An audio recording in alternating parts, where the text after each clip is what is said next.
जी आए नूं प्यारे विद्यार्थियों, 12वीं जमात की अंग्रेजी की किताब A Rainbow of English was a section C, lesson number 4, the gold frame. Question answers part 2, section 2 अर्थात लॉन्ग आंसर टाइप क्वेश्चन। सो तुसी नोटबुक ਅਤੇ ਪੈਨ ਲੈ ਕੇ ਇਹਨਾਂ ਸਾਰੇ ਆਨਸਰਸ ਨੂੰ ਨੋਟ ਡਾਊਨ ਕਰ ਲਓ। ਐਕਸਪਲੇਨੇਸ਼ਨ और ट्रांसलेशन ਨੂੰ ਬੜੇ ਧਿਆਨ ਦੇ ਨਾਲ ਸੁਣੋ, ਪਰ ਮਗਰੋਂ ਦੀ ਇਹਨਾਂ ਆਨਸਰਸ ਨੂੰ ਘੱਟ ਤੋਂ ਘੱਟ ਇੱਕ ਵਾਰੀ ਬਿਨਾਂ ਦੇਖੇ ਆਪ ਲਿਖਣ ਦਾ ਅਭਿਆਸ ਤੁਸੀਂ ਜ਼ਰੂਰ ਕਰਨਾ ਹੈ। ਸੋ ਆਓ ਸ਼ੁਰੂ ਕਰੀਏ। ਸੋ ਹੈਗਾ answer the following in 100 to 120 words each. 100 ਤੋਂ 120 ਸ਼ਬਦਾਂ ਦੇ ਵਿੱਚ ਇਹ ਜਵਾਬ ਦੇਣੇ ਨੇ, ਠੀਕ ਹੈ। So what impression do you gather about Datta. Datta ਜੋ ਕਿ ਉਹ ਮਾਡਰਨ ਫਰੇਮਵਰਕਸ ਦਾ ਮਾਲਿਕ ਹੈ, ਹੱਟੀ ਦਾ ਜਿਹੜਾ ਫਰੇਮ ਕਰਦੀ ਹੈ, ਮਤਲਬ ਉਹ ਜੋ ਫਰੇਮ ਫੋਟੋਆਂ ਜੜਦਾ ਫਰੇਮ ਦੇ ਵਿੱਚ, ਉਹਦਾ ਮਾਲਿਕ ਹੈਗਾ। ਕਹਿੰਦੇ ਉਹਦੇ ਬਾਰੇ ਤੁਸੀਂ ਕੀ ਪ੍ਰਭਾਵ ਕਬੂਲ ਕਰਦੇ ਹੋ, ਉਹਦਾ ਕੀ ਪ੍ਰਭਾਵ ਤੁਹਾਨੂੰ ਮਿਲਦਾ ਹੈ, ਦੀ ਫਰੇਮ ਮੇਕਰ, ਠੀਕ ਹੈ। ਆਓ ਦੇਖੀਏ ਹੁਣ। ਸੋ ਇਹ ਜਵਾਬ ਇਸ ਤਰ੍ਹਾਂ, ਉਹਦੇ ਬਾਰੇ ਸਾਰੀ ਲੈਸਨ ਦੇ ਵਿੱਚ ਦੱਤਾ ਦੇ ਜੋ ਉਹਦੀਆਂ ਆਦਤਾਂ, ਉਹਦੀਆਂ ਖੂਬੀਆਂ, ਉਹਦਾ ਵਰਤੋਂ ਵਿਹਾਰ ਦੱਸਿਆ, ਉਹਨੂੰ ਅਸੀਂ ਸ਼ਬਦਾਂ ਦੇ ਵਿੱਚ ਇੱਦਾਂ ਲਿਖ ਦੇਣਾ। So Datta is a humble picture frame maker, ਮਤਲਬ ਕਿ ਇੱਕ ਸਧਾਰਨ ਜਿਹਾ, ਹੰਬਲ ਮੈਨੇ ਕੋਈ ਬਹੁਤ ਉੱਚੀ ਵੱਡੀ ਦੁਕਾਨ ਨਹੀਂ ਹੈਗੀ, ਸਧਾਰਨ ਜਿਹਾ, ਹੰਬਲ ਮੈਨੇ ਮੋਡੈਸਟ ਕਹਿ ਲਓ, ਹੰਬਲ ਕਹਿ ਲਓ। ਪਿਕਚਰ ਫਰੇਮ ਮੇਕਰ ਹੈਗਾ, ਹੂ ਓਨਸ ਦੀ ਮਾਡਰਨ ਫਰੇਮਵਰਕਸ, ਜੋ ਕਿ ਦੀ ਮਾਡਰਨ ਫਰੇਮਵਰਕਸ ਉਹਦੀ ਹੈ ਦੁਕਾਨ ਹੈ, ਉਹਦਾ ਉਹ ਮਾਲਿਕ ਹੈਗਾ। ਹੀ ਹੈਜ਼ ਅ ਕਨਕੇਵ ਫਿਗਰ, ਕਨਕੇਵ ਹੁੰਦਾ ਬੱਚੇ ਜਿੱਦਾਂ ਮੁੜਿਆ ਹੋਇਆ, ਮਤਲਬ ਉਹਨੂੰ ਕੁੱਬ ਪਿਆ ਹੋਇਆ, ਅਰਥਾਤ ਉਹ ਝੁਕਿਆ ਰਹਿੰਦਾ ਹੈ। ਮਤਲਬ ਕਨਕੇਵ ਹੁੰਦਾ ਜਿੱਦਾਂ ਬੱਚੇ ਵੀ ਅੰਦਰ ਨੂੰ ਬੈਂਟ, ਠੀਕ ਹੈ, ਮਤਲਬ ਢਿੱਡ ਉਹਦਾ ਅੰਦਰ ਨੂੰ ਦੱਬਿਆ ਹੋਇਆ ਤੇ ਪਿੱਛੋਂ ਕੁੱਬ ਨਿਕਲਿਆ ਹੋਇਆ। So he has a concave figure, figure ਮੈਨੇ ਉਹਦੀ ਆਕਾਰ, ਉਹਦਾ ਸ਼ੇਪ ਸਰੀਰ ਦਾ। ਵੀਅਰਸ ਸਿਲਵਰ ਰਿਮਡ ਗਲਾਸਿਸ, ਅਰਥਾਤ ਚਾਂਦੀ ਦੇ ਜਿਹੜੇ ਫਰੇਮ ਵਾਲੀਆਂ ਉਹ ਐਨਕਾਂ ਪਈਆਂ ਹੋਈਆਂ ਨੇ। And has a complexion, complexion ਦਾ ਚਮੜੀ ਦਾ ਰੰਗ ਆਫ ਸੀਜ਼ਨਡ ਟਿੰਬਰ, ਪੁਰਾਣੀ ਪਈ ਹੋਈ ਲੱਕੜ ਜਿੱਦਾਂ ਹੁੰਦੀ ਹੈ, ਜਿੱਦਾਂ ਉਹਦਾ ਰੰਗ ਹੁੰਦਾ ਹੈ ਉਸ ਤਰ੍ਹਾਂ ਦਾ ਉਹਦਾ ਰੰਗ ਹੈ, ਅਰਥਾਤ ਕਣਕ ਵਿੰਨਾ, ਗੂੜਾ ਕਣਕ ਵਿੰਨਾ ਉਹਦਾ ਰੰਗ ਹੈਗਾ। He is a hard working man, ਉਹ ਬੜਾ ਮਿਹਨਤਕਸ਼ ਹੈਗਾ, ਬੜਾ ਮੁਸ਼ੱਕਤ ਕਰਨ ਵਾਲਾ ਬੰਦਾ ਹੈ, ਮਿਹਨਤੀ ਬੰਦਾ ਹੈ। ਸਪੀਕਸ ਲਿਟਲ, ਬੜਾ ਥੋੜਾ ਬੋਲਦਾ ਹੈ, ਉਹ 'ਚ ਕਿਹਾ ਲੈਕੋਨਿਕ, ਲੈਕੋਨਿਕ ਮੈਨੇ ਬੜਾ ਸੰਖੇਪ ਬੋਲਣ ਵਾਲਾ, ਘੱਟ ਬੋਲਣ ਵਾਲਾ। So and gives only brief pointed answers to his customers questions, ਆਪਣੇ ਗਾਹਕਾਂ ਦੇ ਜਵਾਬਾਂ ਦੇ ਸੌਰੀ ਆਪਣੇ ਜਿਹੜੇ ਉਹਨਾਂ ਦੇ ਉਹਦੇ ਗਾਹਕ ਹੈਗੇ ਨੇ, ਉਹਦੇ ਸਵਾਲਾਂ ਦੇ ਬੜੇ ਸੰਖੇਪ ਅਤੇ ਟੂ ਦਾ ਪੁਆਇੰਟ, ਮਤਲਬ ਦੇ ਜਵਾਬ ਦਿੰਦਾ ਹੈ। ਜ਼ਿਆਦਾ ਗੱਲਾਂ ਨਹੀਂ ਕਰਦਾ, ਹਾਂ ਨਾ, ਕਿੰਨੇ ਦਿਨ ਬਾਅਦ ਮਿਲੇਗੀ, 2 ਹਫ਼ਤੇ ਬਾਅਦ ਮਿਲੇਗੀ, ਬਸ ਇਸ ਤਰ੍ਹਾਂ ਦੀਆਂ ਬੜੇ ਸੰਖੇਪ ਤੇ ਮਤਲਬ ਦਾ ਜਵਾਬ ਦਿੰਦਾ, ਬੜਾ ਘੱਟ ਬੋਲਦਾ ਹੈ। ਸੋ ਮਚ ਸੋ ਦਾ ਮਤਲਬ ਵੀ ਇੱਥੇ ਤੱਕ। ਹੀ ਸਟਰੋਂਗਲੀ ਡਿਸਕਰੇਜਿਸ ਕੈਜੂਅਲ ਫਰੈਂਡਸ, ਆਮ ਤੁਰਦੇ ਫਿਰਦੇ ਜਿਹੜੇ ਬੰਦੇ ਗੱਪਾਂ ਮਾਰਨ ਹੁੰਦੇ, ਦੋਸਤੀ ਕਰਨ ਵਾਲੇ ਹੁੰਦੇ, ਪੱਕੇ ਜਿਹੜੇ ਦੋਸਤ ਨਹੀਂ ਹੁੰਦੇ, ਆਮ ਤੁਰਦੇ ਫਿਰਦੇ, ਕਹਿੰਦੇ ਉਹਨਾਂ ਨੂੰ ਮਤਲਬ ਕਿ ਸਟਰੋਂਗਲੀ ਬੜੀ ਸ਼ਿੱਦਤ ਦੇ ਨਾਲ ਉਹਨਾਂ ਨੂੰ ਮਤਲਬ ਕਿ ਪਰੇ ਕਰਦਾ, ਡਿਸਕਰੇਜ ਕਰਦਾ, ਮਤਲਬ ਕਿ ਉਹਨਾਂ ਨੂੰ ਜੀ ਆਇਆਂ ਨਹੀਂ ਕਹਿੰਦਾ, ਤਾਂ ਕਿ ਉਹ ਪਰੇ ਰਹਿਣ ਤੇ ਉਹਦਾ ਟਾਈਮ ਖਰਾਬ ਨਾ ਕਰਨ। So much so he strongly discourages casual friends who may try to distract him from his quiet, quiet ਹੁੰਦਾ ਹੈ ਉਹਦੀ ਸ਼ਾਂਤ, ਉਹ ਸ਼ਾਂਤੀ ਵਿੱਚ ਜਿਹੜਾ ਕੰਮ ਕਰਦਾ ਪਿਆ ਹੈ, ਉਹਦਾ ਜਿਹੜਾ ਇੱਕ ਮਤਲਬ ਕਿ ਚੁੱਪਚਾਂ ਦਾ ਉਹਦੀ ਦੁਕਾਨ 'ਚ ਸ਼ਾਂਤੀ ਹੈਗੀ, ਜਿਸ 'ਚ ਬੜੇ ਧਿਆਨ ਨਾਲ ਕੰਮ ਕਰ ਰਿਹਾ, ਉਹ ਦੋਸਤ ਨੂੰ ਬਿਲਕੁਲ ਡਿਸਕਰੇਜ ਕਰਦਾ ਜੋ ਉੱਥੇ ਆ ਕੇ ਉਹਨੂੰ ਉਹਦੇ ਸ਼ਾਂਤ ਵਾਤਾਵਰਨ 'ਚੋਂ ਉਹਦਾ ਧਿਆਨ ਭਟਕਾਉਣ। With their idle gossip, gossip ਹੁੰਦਾ ਗੱਪਾਂ, ਆਈਡਲ ਮੈਨੇ ਵਿਹਲੀਆਂ ਫਾਲਤੂ ਦੀਆਂ ਗੱਪਾਂ, ਬੇਕਾਰ ਸਮਾਂ ਬਰਬਾਦ ਕਰਨ ਵਾਲੀਆਂ ਗੱਲਾਂ ਕਰਕੇ ਉਹਨੂੰ ਉਸ ਸ਼ਾਂਤ ਮਾਹੌਲ ਤੋਂ ਉਹਦਾ ਧਿਆਨ ਭੰਗ ਕਰਨ ਵਾਲੇ ਜਿਹੜੇ ਦੋਸਤ ਨੇ, ਉਹਨਾਂ ਨੂੰ ਬਿਲਕੁਲ ਉਹਨਾਂ ਨੂੰ ਮਤਲਬ ਖਿੱਲਾ ਨਹੀਂ ਪਾਉਂਦਾ, ਉਹਨਾਂ ਨੂੰ ਡਿਸਕਰੇਜ ਕਰਦਾ ਹੈ। He is mostly seen hunched up, hunch up ਹੁੰਦਾ ਮੁੜਿਆ ਹੋਇਆ, ਵੀ ਉਹਨੂੰ ਦੇਖ ਸਕਦੇ ਹਾਂ ਬੈਠਾ ਹੋਇਆ ਤੇ ਕੁੱਬ ਪਿਆ ਹੋਇਆ, ਸਿਰ ਥੱਲੇ ਝੁਕਿਆ ਕੰਮ ਕਰ ਰਿਹਾ। He is mostly seen hunched up, ਜ਼ਿਆਦਾਤਰ ਉਹਨੂੰ ਸਿਰ ਝੁਕਾ ਕੇ ਮੁੜੇ ਹੋਏ ਨੂੰ ਦੇਖਿਆ ਜਾ ਸਕਦਾ ਹੈ। ਸਰਾਊਂਡਡ ਬਾਏ ਪੈਰਾਫਰਨੇਲੀਆ, ਸਰਾਊਂਡਡ ਮੈਨੇ ਘਿਰਿਆ ਹੋਇਆ, ਬਾਏ ਪੈਰਾਫਰਨੇਲੀਆ ਹੁੰਦਾ ਹੈ ਤਾਮ ਝਾਮ, ਮਤਲਬ ਕਿ ਬਹੁਤ ਸਾਰਾ ਸਮਾਨ ਖਿਲ ਰਿਹਾ ਉਹਦੇ ਆਲੇ ਦੁਆਲੇ, ਜਿਸ ਕਿਰਤ ਵਿੱਚ ਉਹ ਲੱਗਾ ਹੋਇਆ ਹੈ, ਉਸ ਕਿਰਤ ਨਾਲ ਜੁੜੀਆਂ ਹੋਈਆਂ ਜਿੰਨੀਆਂ ਵੀ ਚੀਜ਼ਾਂ ਨੇ, ਉਹਨੂੰ ਅਸੀਂ ਕਹਿੰਦੇ ਨੇ ਵੀ ਕਿਸੇ ਖਾਸ ਪ੍ਰੋਜੈਕਟ ਲਈ ਜਿੰਨੇ ਵੀ ਸਮਾਨ ਹੁੰਦਾ ਹੈ, ਰਲਵਾਂ ਸਮਾਨ, ਉਹਨੂੰ ਅਸੀਂ ਕਹਿ ਦਿੰਦੇ ਹਾਂ ਪੈਰਾਫਰਨੇਲੀਆ, ਠੀਕ ਹੈ। ਉਹ 'ਚ ਲੱਕੜ ਵੀ ਆ ਗਈ, ਗੂੰਦ ਵੀ ਆ ਗਈ, ਸ਼ੀਸ਼ਾ ਵੀ ਆ ਗਿਆ, ਕਟਰ ਵੀ ਆ ਗਿਆ, ਅਰਥਾਤ ਸਾਰਾ ਖਲਾਰਾ ਜਿਹੜਾ ਹੈ ਉਹਨਾਂ ਘਿਰਿਆ ਹੋਇਆ। ਬਿਜ਼ੀ ਵਿਦ ਫਰੇਮਸ, ਆਪਣੇ ਫਰੇਮਾਂ ਦੇ ਨਾਲ ਰੁੱਝਿਆ ਹੋਇਆ। He always takes his work seriously, वो अपने काम नूं बड़ी गंभीरता नाल लैंदा है and deals in good quality stuff ते अपनी दुकान विच उन्हें वधिया गुणवत्ता दा समान रखिया होया है। ਅੱਗੇ ਹੋਰ ਗੱਲਾਂ ਵੀ ਹੈ if ever he creates a disaster ਤੇ ਜੇ ਕਦੀ ਕਤਾਈ ਉਹਦੇ ਕੋਲ ਕੋਈ ਇਦਾਂ ਕੋਈ ਗੜਬੜ ਹੋ ਜਾਏ ਡਿਜ਼ਾਸਟਰ ਮੈਨੇ ਕੋਈ ਜਿੱਦਾਂ ਉਹਨੇ ਉਹ ਆਪਣੇ ਕਸਟਮਰ ਦੀ ਜਿਹੜੀ ਤਸਵੀਰ ਸੀਗੀ ਉਹਦੇ ਤੇ ਇਹਦੇ ਕੋਲ ਪੇਂਟ ਡੁੱਲ ਗਿਆ ਸੀਗਾ ਤੇ ਉਹ ਸਤਿਆਨਾਸ਼ ਹੋ ਗਿਆ ਉਹਦਾ।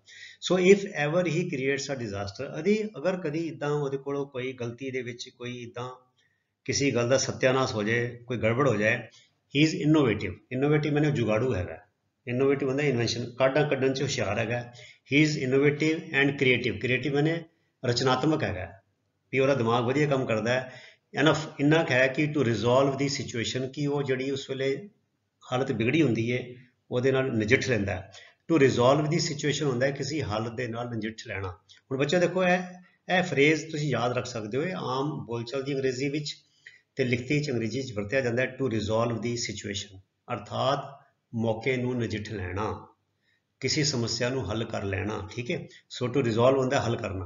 To resolve the situation to his customers satisfaction अर्थात वो इहो जिहा जुगाड़ करता है इहो जिहा हल लभदा है कि वह जिहड़ा गाहक हैगा है वो जिहड़े गाहक ने उन्हां दी तसल्ली हो जाती है वो काम तो खुश होंदे।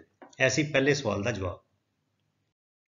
Question number 2 how did the author describe the shop owned by Datta अर्थात ऑथर ने लिखारी ने ਜਿਹੜੀ दत्ता ਦੀ दुकान सी ਜਿਹਦਾ दुकान का मालिक दत्ता सी ਉਹਦਾ दुकान का वेरवा लिखारी ने किवें दिता आओ देखिए ਹੁਣ। सो वेरवा है ਉਹਦਾ Datta owned the shop the modern frameworks अर्थात दत्ता हट्टी का मालिक सीगा वो हट्टी का नाम सी the modern frameworks.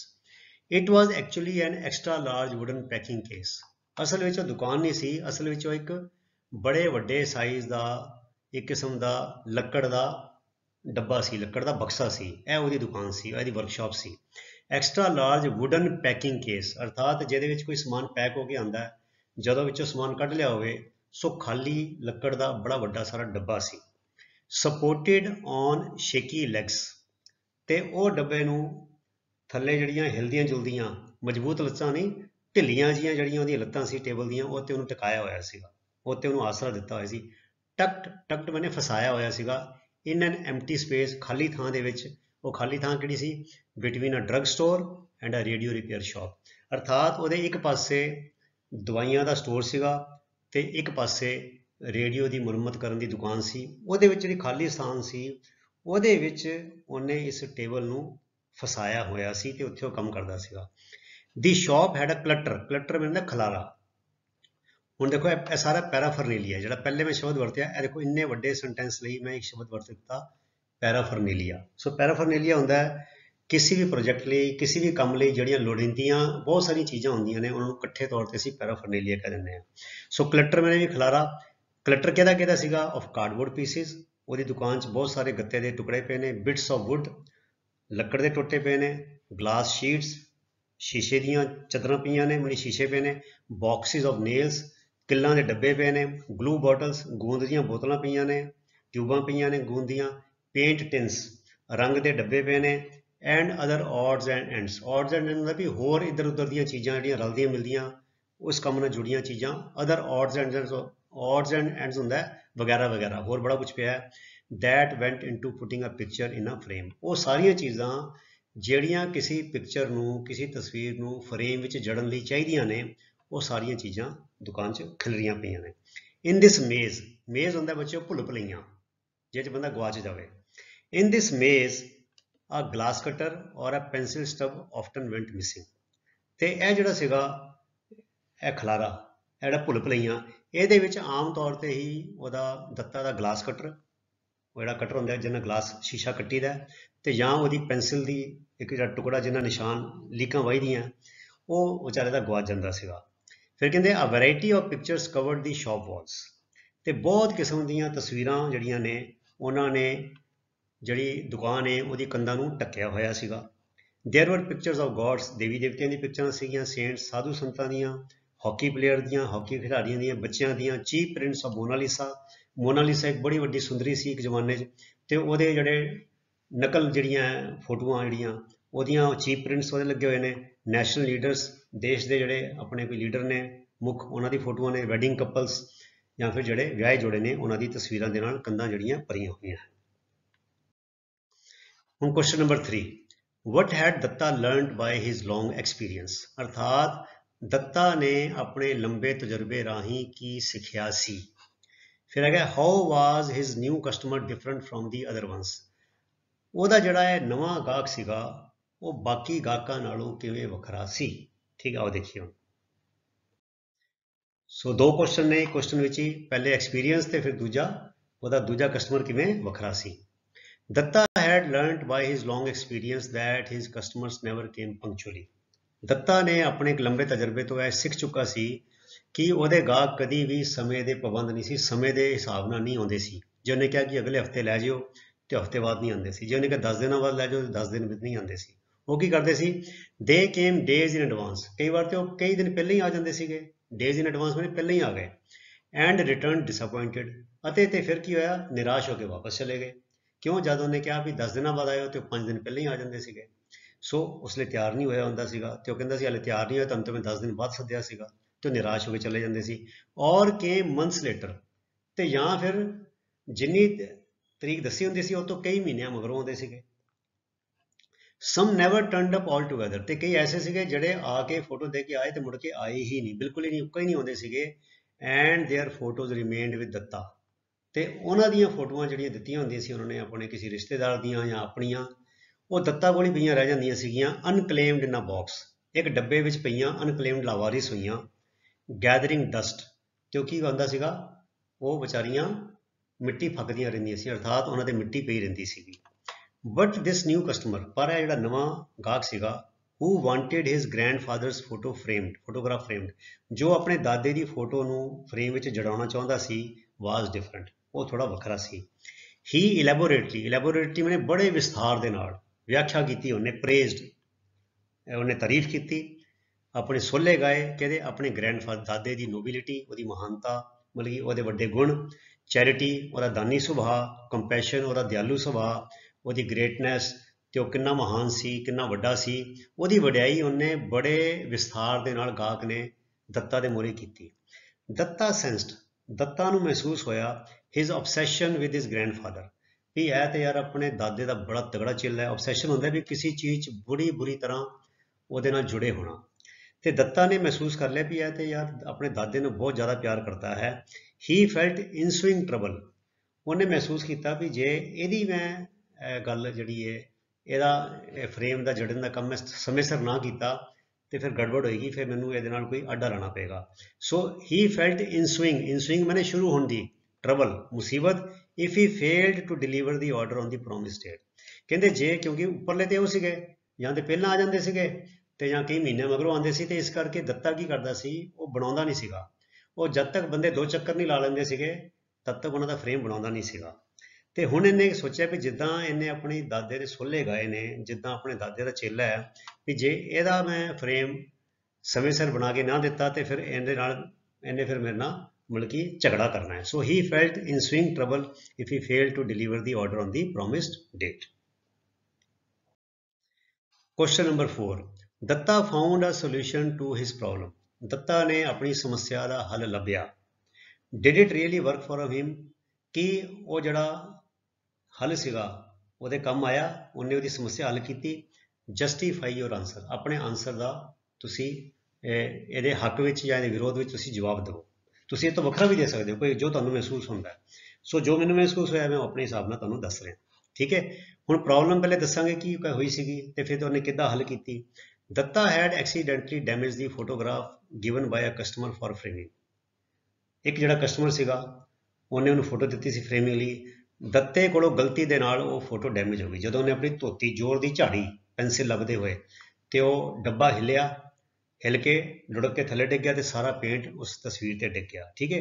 He tried to undo the damage, ਜਿਹੜਾ ਨੁਕਸਾਨ ਹੋਇਆ ਸੀ ਉਹਨੇ ਉਹਨੂੰ ਠੀਕ ਕਰਨ ਦਾ ਯਤਨ ਕੀਤਾ। ਕਿੱਦਾਂ, ਬਾਈ ਰਬਿੰਗ ਆਫ ਦੀ ਪੇਂਟ, ਵੀ ਕਿਸੇ ਤਰ੍ਹਾਂ ਮੈਂ ਉਹਦਾ ਪੇਂਟ ਡਿੱਗਿਆ ਉਹਨੂੰ ਪੂੰਝ ਦੇਵਾਂ, ਰਬਿੰਗ ਆਫ।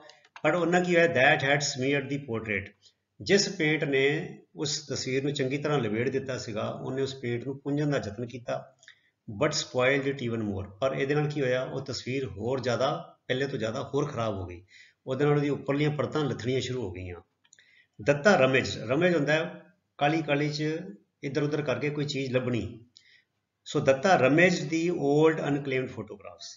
ਫਿਰ ਦੱਤਾ ਨੇ ਕੀ ਕੀਤਾ, ਪੁਰਾਣੀਆਂ ਲਾਵਾਰਿਸ ਪਈਆਂ ਫੋਟੋਆਂ ਦੀ ਪੜਤਾਲ ਕੀਤੀ, ਉਹਨੇ ਖੋਜਿਆ ਉਹਨਾਂ ਨੂੰ। ਐਂਡ ਫਾਊਂਡ ਵਨ, ਅਤੇ ਇੱਕ ਲੱਭੀ, which could easily pass off as the original, ਜਿਹੜੀ ਕਿ ਉਸ ਜਿਹੜੀ ਤਸਵੀਰ ਉਹਨੇ ਖਰਾਬ ਕਰਤੀ ਸੀ ਉਹਦੀ ਥਾਂ ਲੈ ਸਕਦੀ ਸੀ, ਅਰਥਾਤ ਉਹਦੇ ਨਾਲ ਮਿਲਦੀ ਜੁਲਦੀ ਸੀਗੀ। He worked hard for hours, ਉਹ ਕਈ ਘੰਟੇ ਉਹਨੇ ਉੱਤੇ ਕੰਮ ਕੀਤਾ, ਮਿਹਨਤ ਕੀਤੀ। And put it in a brilliant gold frame, ਅਤੇ ਉਹਨੂੰ ਇੱਕ ਬੜੇ ਚਮਕਦੇ ਲਿਸ਼ਕਦੇ ਗੋਲਡਨ ਫਰੇਮ ਦੇ ਵਿੱਚ ਉਹਨੂੰ ਜੜ ਦਿੱਤਾ। ਦੀ ਮੈਨਸ ਡਬਲ ਲੁਕਡ ਓਰੀਜਨਲ, ਉਹ ਜਿਹੜਾ ਮੈਨ ਦਾ ਉਸ ਜਿਹੜੀ ਓਰੀਜਨਲ ਫੋਟੋ ਸੀ ਉਹਦੀ ਜਿਹੜੀ ਨਕਲ ਉਹਨੇ ਵਿੱਚ ਫਿੱਟ ਕੀਤੀ, ਉਹ ਬਿਲਕੁਲ ਅਸਲੀ ਲੱਗਦੀ ਸੀ। ਐਂਡ ਸਪਲੈਂਡਿਡ, ਬੜੀ ਪ੍ਰਭਾਵਸ਼ਾਲੀ ਲੱਗਦੀ ਸੀ, ਬੜੀ ਵਧੀਆ ਲੱਗਦੀ ਸੀ ਇਨ ਦਾ ਫਰੇਮ। ਨਾਓ, ਹੁਣ ਦੱਤਾ ਵਾਜ਼ ਵਰਿਡ, ਹੁਣ ਦੱਤਾ ਨੂੰ ਇਸ ਗੱਲ ਦੀ ਚਿੰਤਾ ਸੀਗੀ ਦੈਟ ਦੀ ਕਸਟਮਰ ਮਾਈਟ ਡਿਸਕਨਸਰਟ ਹਿਮ। ਡਿਸਕਨਸਰਟ ਹੁੰਦਾ ਹੈ ਅਚਨਚੇਤ ਆ ਕੇ ਤੁਹਾਨੂੰ ਇੱਕੋਦਮ ਕੋਈ ਬੰਦਾ ਤਰਬਕ ਜਾਏ, ਹੈਰਾਨ ਹੋ ਜਾਏ। ਸੋ ਦੀ ਕਸਟਮਰ ਮਾਈਟ ਡਿਸਕਨਸਰਟ ਹਿਮ ਬਾਏ ਸਡਨ ਅਰਾਈਵਲ, ਅਚਾਨਕ ਆ ਜਾਏ ਤੇ ਉਹ ਇੱਕੋਦਮ ਘਬਰਾ ਜਾਏ। ਮੇਕਿੰਗ ਹਿਮ ਰੂਇਨ ਹਿਸ ਟ੍ਰਿਕ, ਤੇ ਜਿਹਦੇ ਨਾਲ ਉਹ ਬੌਂਦਲ ਕੇ ਇੱਕੋਦਮ ਕੁਝ ਬੋਲੇ ਤੇ ਉਹਦੇ ਨਾਲ ਜਿਹੜਾ ਉਹਦਾ ਪਰਦਾ ਜਿਹੜਾ ਹੈ ਉਹ ਫਾਸ਼ ਹੋ ਜਾਏ, ਵੀ ਉਹ ਘਬਰਾ ਜਾਏਗਾ ਤੇ ਉਹਨੂੰ ਲੱਗੇਗਾ ਕਿ ਇਹਨੂੰ ਸ਼ੱਕ ਹੋ ਗਿਆ ਜਾਂ ਮੇਰੀ ਚੋਰੀ ਫੜੀ ਗਈ ਹੈ, ਕਿ ਮੈਂ ਉਹਦੀ ਫੋਟੋ ਜਿਹੜੀ ਹੈ ਉਹ ਓਰੀਜਨਲ ਉਹਦੇ ਦਾਦੇ ਦੀ ਨਹੀਂ ਹੈਗੀ, ਕਿਸੇ ਹੋਰ ਦੀ ਹੈਗੀ ਹੈ। ਠੀਕ ਹੈ। ਫਿਰ ਕਹਿੰਦੇ ਦੀ ਕਸਟਮਰ ਹਾਊਐਵਰ, ਪਰ ਜਿਹੜਾ ਕਸਟਮਰ ਸੀਗਾ felt very impressed with the work, ਉਹ ਇਸਦੇ ਕੀਤੇ ਕੰਮ ਤੋਂ ਬੜਾ ਪ੍ਰਭਾਵਿਤ ਹੋਇਆ, ਬੜਾ ਖੁਸ਼ ਹੋਇਆ। ਬਟ ਕੰਪਲੇਂਟ, ਪਰ ਉਹਨੇ ਇਸ ਗੱਲ ਦੀ ਕੰਪਲੇਂਟ ਕੀਤੀ that he had asked for an oval frame instead of a square one, ਕਿ ਉਹਨੇ ਤੇ ਇੱਕ ਲੰਬੂਤਰੇ ਆਕਾਰ ਦਾ ਫਰੇਮ ਮੰਗਿਆ ਸੀ, ਵਰਗਾਕਾਰ ਫਰੇਮ ਨਹੀਂ ਮੰਗਿਆ ਸੀ। ਮਤਲਬ ਕਿ ਇਹ ਬੜੀ ਹਾਸੋਹੀਣੀ ਗੱਲ ਹੋ ਗਈ ਕਿ ਉਹ ਵਿਚਾਰਾ ਇੰਨੀ ਮਿਹਨਤ ਕਰਦਾ ਰਿਹਾ ਫੋਟੋ ਬਦਲਣ ਵਿੱਚ, ਦੂਜੀ ਫੋਟੋ ਉਹਦੀ ਥਾਂ ਬਣਾਉਣ ਵਿੱਚ, ਤੇ ਉਹਨੂੰ ਇਹ ਸ਼ੱਕ ਸੀਗਾ, ਉਹਨੂੰ ਇਹ ਡਰ ਸੀਗਾ ਕਿ ਉਹਦੇ ਗਾਹਕ ਨੂੰ ਕਿਤੇ ਪਤਾ ਨਾ ਲੱਗ ਜਾਏ, ਪਰ ਉਹਨੇ ਉਸ ਪਾਸੇ ਧਿਆਨ ਨਹੀਂ ਦਿੱਤਾ। ਤੇ ਉਹ ਵਿਚਾਰੇ ਨੇ ਕਾਲੀ ਕਾਲੀ 'ਚ ਉਹਦਾ, ਕਿਉਂਕਿ ਸਾਰਾ ਧਿਆਨ ਫੋਟੋ ਵੱਲ ਸੀਗਾ, ਤੇ ਉਹਨੂੰ ਚੇਤੇ ਨਹੀਂ ਰਿਹਾ ਕਿ ਗਾਹਕ ਨੇ ਉਹਨੂੰ ਓਵਲ ਫਰੇਮ ਪਾਉਣ ਲਈ ਕਿਹਾ ਸੀਗਾ ਤੇ ਉਹਨੇ ਸਕੁਅਰ ਫਰੇਮ ਪਾ ਦਿੱਤਾ ਸੀਗਾ। ਸੋ ਇਹਦਾ ਮਤਲਬ ਕਿ ਉਹਦੀ ਪ੍ਰੋਬਲਮ ਤੇ ਹੱਲ ਹੋ ਗਈ, ਅਰਥਾਤ ਕਸਟਮਰ ਨੂੰ ਫੋਟੋ ਨਾਲ ਕੋਈ ਸਮੱਸਿਆ ਨਹੀਂ ਸੀਗੀ, ਉਹਨੂੰ ਸਮੱਸਿਆ ਆ ਗਈ ਫਰੇਮ ਦੇ ਨਾਲ। ਹੁਣ ਮੈਂ ਇਹਦਾ ਜਵਾਬ ਦਿੱਤਾ ਹੈ ਵੀ ਕਿ ਉਹਦਾ ਸਮੱਸਿਆ ਹੱਲ ਹੋਈ। ਸੋ ਇਸ ਤਰ੍ਹਾਂ ਦੀ ਸੋਲਿਊਸ਼ਨ ਵਰਕਡ ਫॉर ਦੱਤਾ, ਇਹ ਸੋਲਿਊਸ਼ਨ ਜਿਹੜਾ ਸੀ ਦੱਤਾ ਲਈ ਕੰਮ ਕਰ ਗਿਆ, ਕਿਉਂਕਿ ਕਹਾਣੀ ਤਾਂ ਉੱਥੇ ਖਤਮ ਹੋ ਗਈ ਹੈ, ਅੱਗੇ ਅਸੀਂ ਆਪਣਾ ਆਈਡੀਆ ਲਗਾਉਣਾ ਹੈ। ਬਿਕੋਜ਼, ਕਿਉਂਕਿ having solved the problem of the damage photograph, ਕਿਉਂਕਿ ਜਿਹੜੀ ਉਹ ਫੋਟੋ ਖਰਾਬ ਹੋਈ ਸੀ ਉਹਦੀ ਸਮੱਸਿਆ ਤੇ ਉਹਨੇ ਹੱਲ ਕਰ ਲਈ ਸੀਗੀ, ਉਹਨੇ ਫੋਟੋ ਬਾਰੇ ਗਾਹਕ ਨੇ ਕੁਝ ਨਹੀਂ ਕਿਹਾ। ਹੀ could now easily replace the square frame with N oval one, ਉਹ ਹੁਣ ਕਿਸੇ ਵੇਲੇ ਵੀ ਬੜੀ ਸੌਖੇ ਢੰਗ ਦੇ ਨਾਲ ਵਰਗਾਕਾਰ ਜਿਹੜਾ ਫਰੇਮ ਸੀ ਉਹਨੂੰ ਲਾ ਕੇ ਉਹਦੀ ਜਗ੍ਹਾ ਲੰਬੂਤਰੇ ਆਕਾਰ ਦਾ, ਅੰਡੇਕਾਰ ਆਕਾਰ ਦਾ, ਜਿਹੜਾ ਅੰਡਾਕਾਰ ਸ਼ੇਪ ਹੁੰਦੀ ਹੈ, ਓਵਲ ਹੁੰਦੀ ਹੈ, ਉਹ ਪਾ ਸਕਦਾ ਸੀਗਾ, ਕਿਉਂਕਿ ਹੁਣ ਫਰੇਮ ਜੜਨਾ ਦੀ ਕੋਈ ਵੱਡੀ ਗੱਲ ਨਹੀਂ, ਅਸਲੀ ਗੱਲ ਤੇ ਫੋਟੋ ਦੀ ਸੀਗੀ। ਸੋ ਉਹ ਸਕੁਅਰ ਫਰੇਮ ਲਾ ਕੇ ਉਹ ਲਾ ਸਕਦਾ ਸੀਗਾ, and his customer wood be happy, ਤੇ ਉਹਦਾ ਜਿਹੜਾ ਗਾਹਕ ਹੈ ਉਹ ਵੀ ਖੁਸ਼ ਹੋ ਜਾਏਗਾ, ਕਿਉਂਕਿ ਉਹਨੇ ਫੋਟੋ ਦੇ ਬਾਰੇ ਕੋਈ ਗੱਲ ਨਹੀਂ ਕੀਤੀ, ਉਹਨੇ ਸਿਰਫ ਫਰੇਮ ਦੀ ਗੱਲ ਕੀਤੀ ਕਿ ਮੈਂ ਤੈਨੂੰ ਓਵਲ ਫਰੇਮ ਕਿਹਾ ਸੀਗਾ ਤੇ ਤੂੰ ਸਕੁਅਰ ਫਰੇਮ ਲਗਾ ਦਿੱਤਾ ਹੈ। ਸੋ ਫਰੇਮ ਬਦਲਣਾ, ਇੱਕ ਜਿਹੜਾ ਫਰੇਮ ਮੇਕਰ ਹੈਗਾ ਤਜਰਬੇਕਾਰ, ਇੰਨੇ ਸਾਲਾਂ ਦਾ ਇੰਨਾ ਤਜਰਬੇਕਾਰ ਦਿੱਤਾ ਹੈਗਾ, ਤੇ ਉਹ ਉਹਦੇ ਲਈ ਕੋਈ ਵੱਡੀ ਗੱਲ ਨਹੀਂ ਹੈਗੀ। ਸੋ ਉਹ ਜਿਹੜਾ ਵਿਚਾਰਾ ਇੰਨਾ ਉਹਨੇ ਖੱਜਲ ਖੁਆਰ ਹੋਇਆ, ਪੁਰਾਣੀਆਂ ਫੋਟੋਆਂ ਲੱਭੀਆਂ, ਇੰਨਾ ਪਰੇਸ਼ਾਨ ਰਿਹਾ, ਇੰਨੇ ਟੈਨਸ਼ਨ ਵਿੱਚ ਰਿਹਾ, ਇੰਨੇ ਸਸਪੈਂਸ ਵਿੱਚ ਰਿਹਾ ਕਿ ਕਿਤੇ ਉਹਦੀ ਚਲਾਕੀ ਫੜੀ ਨਾ ਜਾਵੇ, ਉਹ ਗਾਹਕ ਨੇ ਉਹਦੇ ਬਾਰੇ ਕੋਈ ਗੱਲ ਨਹੀਂ ਕੀਤੀ, ਉਹਨੇ ਸਿਰਫ ਫਰੇਮ ਦੀ ਗੱਲ ਕੀਤੀ। ਸੋ ਉਹਨੂੰ ਅੱਗੇ ਜੇ ਸਟੋਰੀ ਕਰਨੀ ਹੋਵੇ ਕੰਟੀਨਿਊ, ਤੇ ਉਹ ਕਹੇਗਾ ਨੋ ਪ੍ਰੋਬਲਮ ਸਰ, ਕਿ ਮੈਂ ਗਲਤੀ ਦੇ ਨਾਲ ਫਰੇਮ ਲੱਗ ਗਿਆ, ਤੁਸੀਂ 2 ਦਿਨਾਂ ਬਾਅਦ ਆਓ ਤੇ ਤੁਹਾਨੂੰ ਮੈਂ ਸਕੁਅਰ ਫਰੇਮ ਜਿਹੜਾ ਓਵਲ ਫਰੇਮ ਹੈ ਉਹ ਲਗਾ ਕੇ ਦੇ ਦੇਵਾਂਗਾ। ਸੋ ਇਸ ਤਰ੍ਹਾਂ ਅਸੀਂ ਕਹਿ ਸਕਦੇ ਹਾਂ ਕਿ ਦੀ ਸੋਲਿਊਸ਼ਨ ਵਰਕਡ ਫॉर ਦੱਤਾ। ਸੋ ਐਸੀ ਪਿਆਰੇ ਵਿਦਿਆਰਥੀਓ, ਤੁਹਾਡੇ 4 ਕੁਐਸਚਨ ਲੌਂਗ ਆਨਸਰ ਟਾਈਪ ਕੁਐਸਚਨ ਇਸ ਲੈਸਨ ਦੇ, ਤੁਸੀਂ ਇਸੇ ਤਰ੍ਹਾਂ ਨੇਮ ਦੇ ਨਾਲ, ਅਨੁਸ਼ਾਸਨ ਨਾਲ ਆਪਣੀ ਪੜ੍ਹਾਈ ਕਰੀ ਚਲੋ, ਤੇ ਅਗਲੇ ਵੀਡੀਓ ਤੱਕ ਲਈ ਗੁੱਡ ਬਾਏ। ਤੁਹਾਡਾ ਸਾਰਿਆਂ ਦਾ ਬਹੁਤ ਬਹੁਤ ਧੰਨਵਾਦ। ਰੱਬ ਰਾਖਾ। Thank you very much.